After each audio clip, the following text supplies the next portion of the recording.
SM star Marathi. नमस्कार, SM star Marathi news मध्ये आपले स्वागत आहे। मी स्नेहल। चला तर मग पाहूयात आजच्या काही ठळक घडामोडी। क्या आप अपनी दीवारों और विज्ञापनों को एक नया और आकर्षक रूप देना चाहते हैं? गार्डे पेंटर्स और एडवर्टाइजिंग आपके सपनों को साकार करने के लिए हमेशा तैयार है।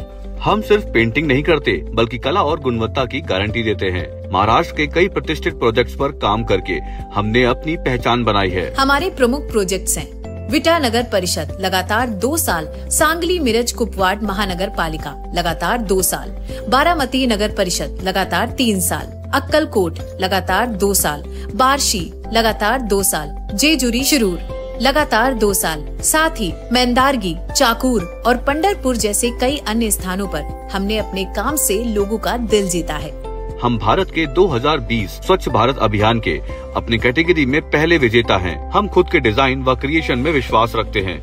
साथ ही भारत में पहली outdoor wall painting lady artist होने का खिताब भी हमारे पास है। तो आज ही संपर्क करें। हमारा कॉन्टेक्ट नंबर है 9970211404 और हमारा पता है जुजारपुर, सांगोला, महाराष्ट्र। हम आपके विज्ञापनों को आकर्षक और व्यवसाय को सफल बनाने के लिए समर्पित हैं। गार्डे पेंटर्स एंड एडवर्टाइजिंग, कला, गुणवत्ता और आपके विश्वास का प्रतीक। जहां सब रुकते हैं, हम वहां से शुरू होते हैं।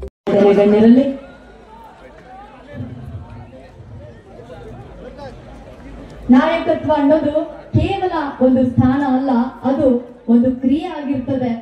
ತಾನು ನಾಯಕನಾಗಿ ತನ್ನ ಜನಾಂಗಕ್ಕೆ ಒಂದು ಉತ್ತಮವಾದ ಕಾರ್ಯವನ್ನು ಮಾಡಿ ಕೊಡಬೇಕಾಗ್ತದೆ ಅನ್ನುವಂತಹ ಸಂದೇಶವನ್ನ ಬಾಬಾ ಸಾಹೇಬರು ಹೇಳ್ತಾರೆ। ಅವರ ವಂಶದ ಕುಡಿಯಾಗಿ ಇವತ್ತು ನಮ್ಮ ಕಾರ್ಯಕ್ರಮವನ್ನು ಉದ್ದೇಶಿಸಿ ಮಾತನಾಡಿರುವಂತಹ ಸನ್ಮಾನ್ಯ ಶ್ರೀ ರಾಜರತ್ನ ಅವರಿಗೆ ಗೌರವ ಸಮರ್ಪಣೆ ಗಣ್ಯರಿಂದ ಜರುಗ್ತಾ ಇದೆ।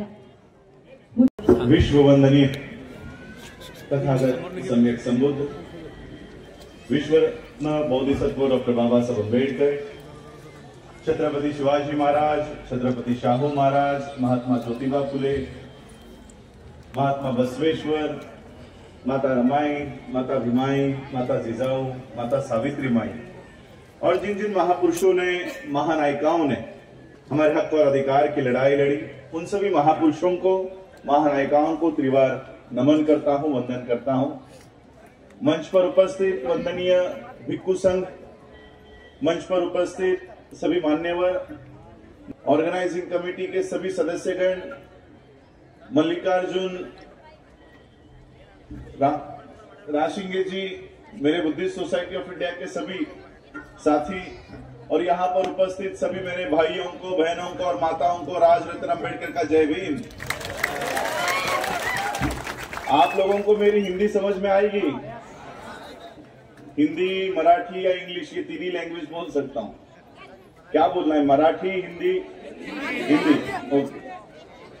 तो आज हम लोगों ने यहाँ पर डॉक्टर बाबा साहब अम्बेडकर जी के स्टैच्यू का यहाँ पर अनावरण किया है। हुक्केरी में डॉक्टर बाबा साहब अम्बेडकर जी का भव्य दिव्य पुतला यहाँ पर आप लोगों ने ऑर्गेनाइजिंग कमेटी के माध्यम से यहां पर स्थापित किया है। लेकिन ये स्थापित करने के बाद आप लोगों के ऊपर अब एक बहुत बड़ी जिम्मेदारी आ गई है। अगर यहां पर किसी भगवान का पुतला बनाया होता या कोई मंदिर बनाया होता तो शायद वो जिम्मेदारी आप लोगों की नहीं होती। मंदिर बनाने के बाद, भगवान का पुतला बनाने के बाद हाथ जोड़ दिया होता, नमन कर दिया होता, आपका काम खत्म हो जाता। लेकिन बाबा साहब अम्बेडकर जी का पुतला बनाने के बाद अब आप लोगों की एक जिम्मेदारी बढ़ गई है। इस हुक्केरी में जहां पर डॉक्टर बाबा साहब अम्बेडकर जी का पुतला आप लोगों ने बनाया है, ये अब आप लोगों की जिम्मेदारी है कि आने वाले 5 सालों में इस हुक्केरी से एक IAS, एक IPS, एक डॉक्टर, एक इंजीनियर, एक लॉयर अब आप लोगों को तैयार करना होगा। और ये वो जिम्मेदारी है क्योंकि यहां पर जिनका पुतला आप लोगों ने बनाया है वो MA, PhD, DSc, बार एट लॉ, 32 डिग्रीज में डॉक्टर बाबा साहब अम्बेडकर जी स्कॉलर रह चुके हैं। बाबा साहब अम्बेडकर जी को मेरे पहले के वक्ताओं ने कहा कि सिंबल ऑफ नॉलेज के पदवी से पूरे विश्व ने बाबा साहब अंबेडकर जी को सम्मानित किया हुआ है। आज हम बाबा साहब अंबेडकर जी के पुतले का अनावरण यहां करने के लिए आए हैं। कल संविधान दिवस भी पूरे देश भर में मनाया जाएगा और पूरे देश भर में ही नहीं, पूरा विश्व आज डॉक्टर बाबा साहब अंबेडकर जी को सम्मानित करता है। मैं बुद्धिस्ट कॉन्फ्रेंसेस के लिए अनेक देशों में जाता हूं। ये मई महीने में संयुक्त राष्ट्र की यूनाइटेड नेशंस की और एक परिषद है जिसमें मैं आमंत्रित हूं। 128 कंट्रीज, 130 कंट्रीज के वहां के मिनिस्टर्स, फाइनेंस मिनिस्टर्स, वहां के प्रेसिडेंट्स, वहां के प्राइम मिनिस्टर्स उस कॉन्फ्रेंस में आते हैं। वहां के सभी डेलीगेट्स जब उनको पता चलता है कि इंडिया से हम लोग आए हैं, हमारे पास आते हैं, हमको पूछते हैं कि विच कंट्री, कौन से देश से आए हो, तब हम उनको कहते हैं कि हम इंडिया से आए हैं, हम भारत से आए हैं। बताए उस देश के लोग, उस देश के मिनिस्टर्स, उस देश के बड़े बड़े डेलीगेट्स हमको क्या जवाब देते हैं? वो कहते हैं, ओ अंबेडकर इंडिया। आज भी इस देश का नाम मोदी या अमित शाह के इंडिया से नहीं, डॉक्टर अंबेडकर के इंडिया से होता है। और मुझे लगता है सतीश जी, इसी बात का दुख इस देश के होम मिनिस्टर को है कि हम इतने सालों से भारत पे राज कर रहे हैं, लेकिन अमित शाह का भारत, नरेंद्र मोदी का भारत के बाहर जाने के बाद कुत्ता भी नहीं पूछता। और इसलिए इनको ये कहने की नौबत आ रही है कि बार बार अंबेडकर अंबेडकर अंबेडकर किए जा रहे हो। और इसलिए आज मैं आप लोगों को बधाई देता हूं कि आज आप लोगों ने बाबा साहब अंबेडकर जी का यहां पर भव्य दिव्य पुतला निर्माण किया है। मुझे अलग अलग स्टेट्स के लोग पूछते हैं, भारत के लोग पूछते हैं कि आप बाबा साहब के परिवार से आते हो, तो बाबा साहब ने आपके परिवार के लिए क्या क्या प्रॉपर्टी बनाई है, आपके परिवार के लिए क्या क्या संपत्ति बनाई है। इसी कर्नाटक में अभी मैं पिछले हफ्ते मैसूर में था। वहां मैसूर में हम वहां के पैलेस में घूमने के लिए गए थे, वो पैलेस देखने के लिए गए थे। उस पैलेस के राजा ने, महाराजा ने डॉक्टर बाबा साहब अंबेडकर जी को इसी बेंगलोर में 9 एकड़ जमीन बाबा साहब को दान दी थी। 9 एकड़ जमीन। बंबई में नरीमन पॉइंट जैसा एरिया, जहां पर 1 स्क्वायर फीट जमीन का टुकड़ा 1 से 1.5 लाख रुपए का है, ऐसी जमीन 9 एकड़ जमीन यहां के महाराजा ने, मैसूर के महाराजा ने बाबा साहब को दी थी। तो सोचो ऐसे कितनी सारी संपत्ति बाबा साहब के पास होगी। तो इसलिए यहां के लोग मुझे पूछते हैं कि बाबा साहब के पास यहाँ 9 एकड़ की जमीन है, ऐसी कितनी सारी जमीनें होंगी। और इसलिए वो मुझे पूछते रहते हैं कि बाबा साहब की प्रॉपर्टी क्या है, बाबा साहब को प्रॉपर्टी में, बाबा साहब के प्रॉपर्टी में से आपको क्या क्या मिला। आज मैं आपको बाबा साहब की प्रॉपर्टी बताना चाहता हूं। आज सतीश जारकी होली जी यहां पर बैठे हुए हैं। मुझे लगता है अभी सामाजिक न्याय मंत्री बने हैं, सोशल जस्टिस मिनिस्टर बने हैं। बाबा साहब अंबेडकर 4 खातों के मंत्री रह चुके हैं, 4 खातों के मंत्री, लॉ मिनिस्टर, कई सारे खातों के बाबा साहब मंत्री रह चुके हैं। लेकिन जब बाबा साहब अंबेडकर जी का महापरिनिर्वाण हुआ, बाबा साहब अंबेडकर जी की डेथ हुई, उस समय बाबा साहब अंबेडकर जी के खाते में, बैंक के खाते में कितने रुपए थे पता है? 15,000 रुपए, 234 रुपए और 27 पैसे। 4 खातों के मिनिस्टर रह चुके बाबा साहब, उनके खुद के बैंक के खाते में 15,000 रुपए थे। तो फिर बाबा साहब ने पूरे जीवन में क्या कमाया? बाबा साहब की प्रॉपर्टी कहां गई? बाबा साहब की संपत्ति क्या है? आज मैं आपको बाबा साहब अंबेडकर जी की संपत्ति यहां पर जाहिर करना चाहता हूं।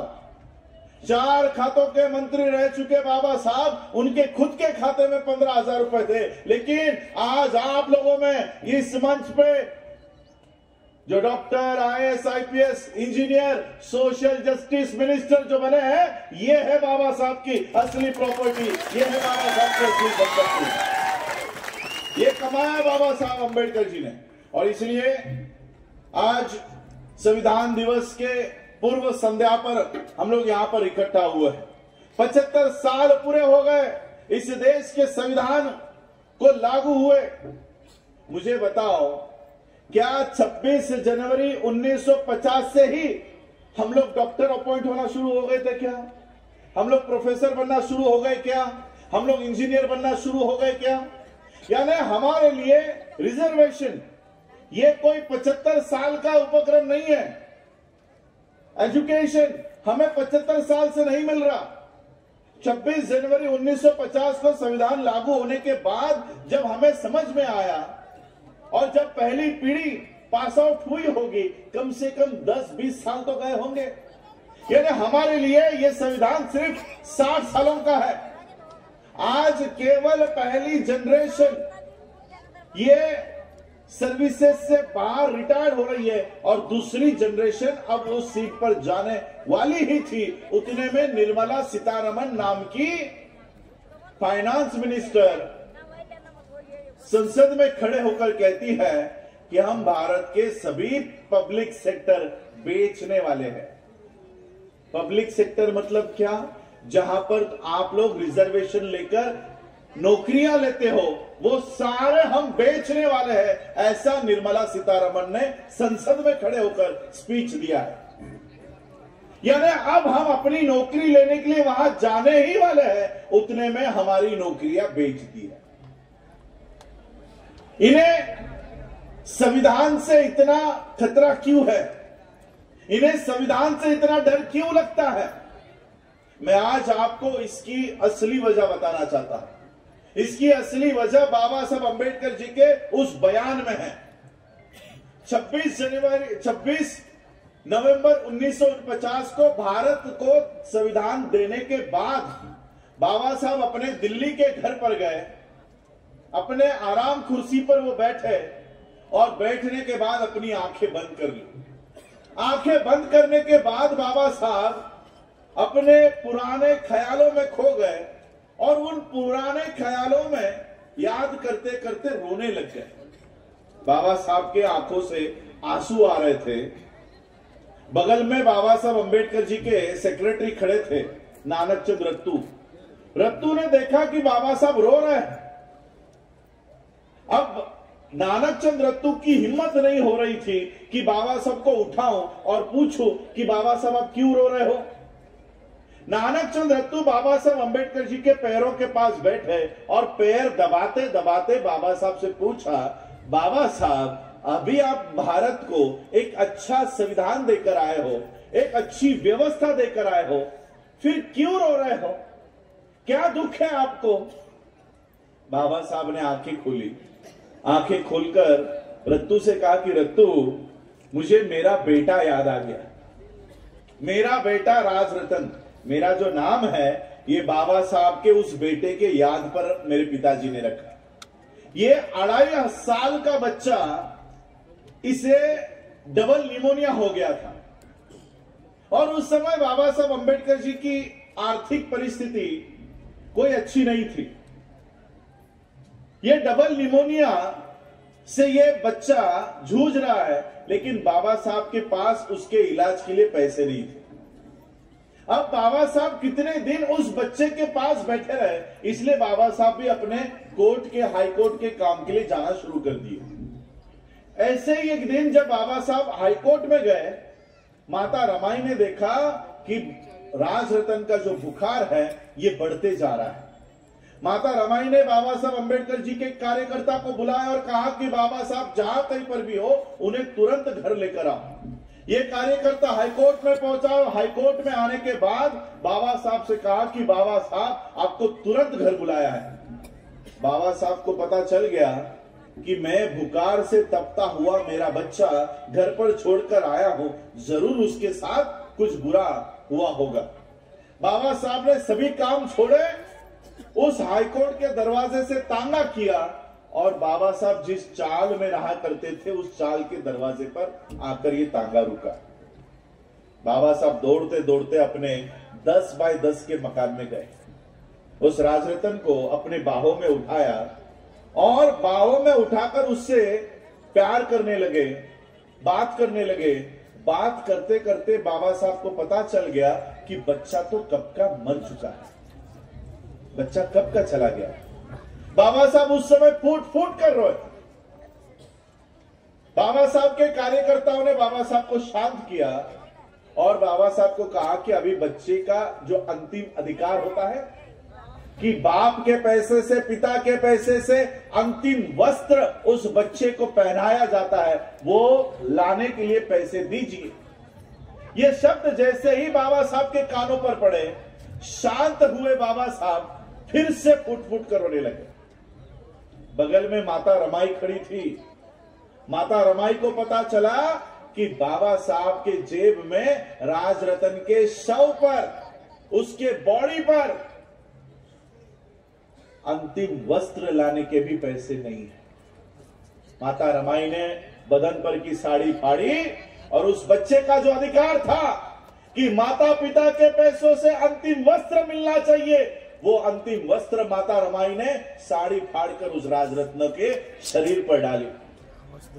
ये प्रसंग याद करके बाबा साहब संविधान देने के बाद रो रहे थे। बाबा साहब ने आंखें खोली। बाबा साहब ने रत्तू से कहा कि रत्तू, मुझे आज मेरे बेटे की याद आ गई। रत्तू, एक समय था कि मेरा बच्चा इस दुनिया से जाते समय मैं उसके शरीर पर कफन तक डाल नहीं सका। रत्तू, मेरे लोगों को जाकर बताना, मेरे लोगों को जाकर बताओ कि मैंने उनके लिए ऐसी व्यवस्था कायम कर दी है कि मेरा आने वाला हर एक बच्चा ये सूट बूट टाई कोट में जन्म लेगा। ऐसी व्यवस्था आज मैंने उनके लिए तैयार करके दी है। इस देश के प्रधानमंत्री को, इस देश के गृह मंत्री को, इस देश के फाइनेंस मिनिस्टर को संविधान से दिक्कत नहीं है। उनको आपके और हमारे सूट बूट टाई कोट की व्यवस्था से दिक्कत है। और इसलिए हम लोगों को, ऐसे लोगों को उनकी जगह दिखानी चाहिए। बाबा साहब आपको जाते जाते और एक महत्वपूर्ण अधिकार देकर गए और वो है आपके वोट का अधिकार। इस देश का नरेंद्र मोदी, ये अमित शाह 5 साल हवा में उड़ते हैं, हवा में। आज इस देश में, कल उस देश में, परसों उस देश में, लेकिन एक दिन वो नीचे उतरते हैं। और नीचे ही नहीं उतरते, आपके पैर धोने के लिए आपके घरों के सामने खड़े हो जाते हैं। और वो दिन है जिस दिन आपके वोट लेने होते हैं। मैं कर्नाटक के लोगों को दिल से सलाम करता हूं, दिल से सैल्यूट करता हूं। इस राज्य की जब इलेक्शन चल रही थी तब बीजेपी के लोग यहां के वोटरों को, यहां के लोगों को शराब बांट रहे थे, साड़ियां बांट रहे थे, पैसे बांट रहे थे। अब मीडिया पे देख रहे थे, सोशल मीडिया पे देख रहे थे, यहां के लोगों ने उन बीजेपी के एमपी एमएलए के मुर्गियां, उनकी साड़ियां, उनके पैसे घर पर जाकर फेंक कर मारे, लेकिन अपने वोट का अधिकार बेचने का काम कर्नाटक के लोगों ने नहीं किया। यह उदाहरण भारत के सभी राज्यों ने, कर्नाटक के राज्यों के लोगों का उदाहरण लेना चाहिए कि आज अगर भारत के एक राज्य के लोगों का स्वाभिमान अगर जागृत होता है तो वहां के राज्य से बीजेपी को वो हमेशा के लिए हद पार कर सकते हैं, भगा सकते हैं। ये उदाहरण कर्नाटक के लोगों का पूरे देश के लोगों ने लेना चाहिए। और इसलिए आज मैं आप लोगों से उम्मीद करता हूं, आशा रखता हूं कि बाबा साहब अम्बेडकर जी का यहां पर जो आप लोगों ने स्टैच्यू खड़ा किया है, केवल स्टैच्यू खड़ा करके नहीं, तो बाबा साहब अम्बेडकर जी की दी हुई व्यवस्था को, संविधान को, इस देश के संवैधानिक मूल्यों को हम लोगों को यहां पर कायम रखना है। इतनी अपेक्षा आप लोगों से करता हूं। आज आप लोगों ने मुझे बुलाया, उसके लिए मैं आप लोगों का आभार व्यक्त करता हूं, ऑर्गेनाइजिंग कमेटी का आभार व्यक्त करता हूं। आप लोगों ने मुझे सुना, उसके लिए बहुत ढेर सारा प्यार। जय भीम, नमो बुद्धाय, जय सभी। धन्यवाद। ताज्या घडामोडींसोबत अपडेट राहण्यासाठी SM स्टार मराठी न्यूज चॅनलला सबस्क्राईब करा, बेल आयकॉन दाबायला विसरू नका, म्हणजे आमचे अपडेट तुमच्यापर्यंत पोहोचत राहतील।